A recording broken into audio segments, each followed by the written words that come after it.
ये जो क्वेश्चन है कि 10 resistors each of resistance are connected in series to a battery of EMF E and negligible internal resistance, ये important बात है यहाँ पर। Then those are connected in parallel to the same battery, the current is increase n times the value of n is.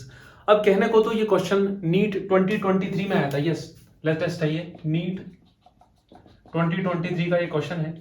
इस question को जब आप मैं सॉल्व करके बताऊंगा तब आप बोलोगे कि इतना सिंपल क्वेश्चन कैसे पूछ सकते हैं। तो एक बात को समझ लो कि नीट में सारे क्वेश्चन ऐसे नहीं आते कि आप उनको सॉल्व कर रहे हो बैठ के। कुछ क्वेश्चन ऐसे भी आते हैं कि वो बिना पेन चलाए सिर्फ दिमाग से करने हैं। उन क्वेश्चंस में टाइम बचाना है ताकि टफ क्वेश्चन में टाइम लगा सको।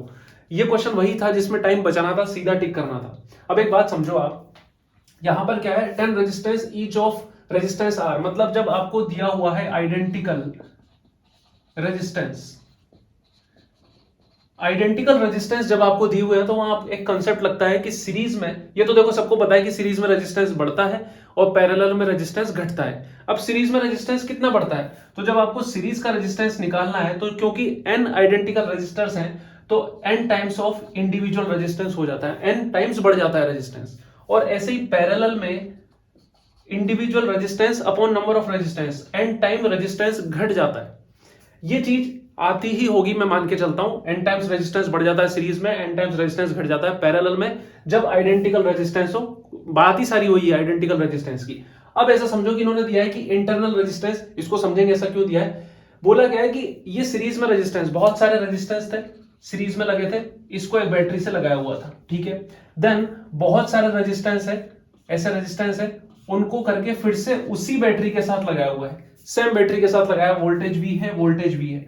तो आपको करंट बतानी है सीरीज, मतलब I series versus I parallel. Parallel में करंट कितनी बढ़ जाएगी, तो पैरेलल में करंट क्यों बढ़ जाएगी, क्योंकि पैरेलल में रेजिस्टेंस कम हो जाता है और वोल्टेज सेम है, ये इन्होंने बोला है। हम 10th क्लास में पढ़ के आ चुके हैं, करंट इज इक्वल टू होती है total voltage upon total resistance. Voltage को यहां पर ईएमएफ बोला हुआ है और ये भी बोला हुआ है बैटरी सेम है, मतलब वोल्टेज सेम रहेगा तो I inversely proportional to resistance हो जाएगी। अगर रेजिस्टेंस घटेगा तो करंट बढ़ेगी। सारा गेम यही था, जो पढ़ने वाला बच्चा है उसके दिमाग में ये चीज रहती है कि वोल्टेज सेम है मतलब रेजिस्टेंस घटेगा तो करंट बढ़ेगी, क्योंकि पैरेलल की जगह आप सीरीज में काम ले रहे हो, मतलब रेजिस्टेंस घट रहा है तो करंट बढ़नी ही बढ़नी है। इसको छोड़ दिया जाए तो 10, 100 और 1000 तीनों में ही बढ़े हुए हैं, ये तो चलो गलत हो गया, उतनी नहीं रहेगी, बढ़ेगी। कितनी बढ़ेगी, जब आप रेजिस्टेंस सीरीज से पैरेलल में करते हो तो कितने टाइम्स घट रहा है रेजिस्टेंस, n टाइम्स या n स्क्वायर टाइम्स। आप सोचो अगर इसमें मैं 1/n का मल्टीप्लाई करूंगा, इसमें सिर्फ मैं 1/n का मल्टीप्लाई करूंगा तो nr से 1/n का मल्टीप्लाई करने से कट गया, सिर्फ r आएगा। लेकिन nr से r/n आ जाए वो कब हो सकता है, जब नीचे किसका मल्टीप्लाई करूं मैं, n स्क्वायर का। तो मतलब अगर सीरीज से पैरेलल में मुझे जाना है तो मुझे किसका मल्टीप्लाई करना पड़ेगा, n स्क्वायर का। मतलब अगर सीरीज से पैरेलल में आप जा रहे हो तो रेजिस्टेंस n टाइम्स नहीं घट रहा, resistance n square time decrease हो रहा है। और जब resistance n square time decrease हो रहा है तो current n square time increase होगी। Resistance n square time decrease हुआ, current n square time increase हुई। n क्या है, नंबर ऑफ रेजिस्टेंस, जो कितने दिए हुए हैं 10, तो 10 का स्क्वायर कितना हो जाएगा 100। मुंह जबानी आंसर था ये, सीधा सीधा कराया जाता है बच्चों को कि जब भी सीरीज से पैरेलल में जाओगे करंट जो रेजिस्टेंस है n स्क्वायर टाइम घटता है, तो रेजिस्टेंस n स्क्वायर टाइम घटता है तो करंट n स्क्वायर टाइम बढ़ती है। सीधा सीधा दिया था, आंसर आ जाएगा। इसका सॉल्यूशन भी मैं आपको करके बताता हूं प्रॉपरली।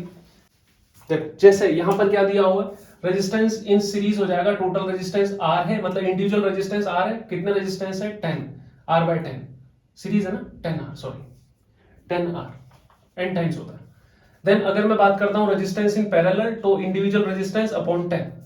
अगर मैं बात करता हूं करंट इन सीरीज, वो हो जाएगा वोल्टेज अपॉन RS, और करंट इन पैरेलल ये हो जाएगा वोल्टेज अपॉन RP। RS कितना दे रखा है, V अपॉन 10, ज्यादा पसंद आ गया लगता है मुझे, V अपॉन RS कितना है 10R, और यहां पर IP कितना हो जाएगा V अपॉन R/10, ये हो जाएगा 10V/R, और यहां हो जाएगा V/10R। इससे इसमें जाने के लिए आपको 100 का मल्टीप्लाई करना पड़ेगा तो 100 टाइम्स इंक्रीज हो जाएगी। अब एक और चीज समझ लो, यहां पर जो इंटरनल रेजिस्टेंस दे रखा है नेग्लिजिबल है, वो इसलिए दे रखा है ताकि आप एक कंसेप्ट को समझो। जो करंट होती है ना, 10th में तो हम पढ़ के आ चुके हैं total voltage upon total resistance, लेकिन 12th में आपने पढ़ा होगा current is equal to total EMF upon total resistance, ये वो कंसेप्ट है। टोटल ईएमएफ मतलब ई जो बता रखा है ग्रीन वाला, और टोटल रेजिस्टेंस मतलब external resistance plus internal resistance of the battery equals to current. और यहां पर क्या बोला हुआ है कि इंटरनल रेजिस्टेंस क्या है, नेग्लिजिबल है, मतलब इंटरनल रेजिस्टेंस को क्या लेना है, जीरो ले लेना है, इसलिए ई बाय आर हम लगा पाए।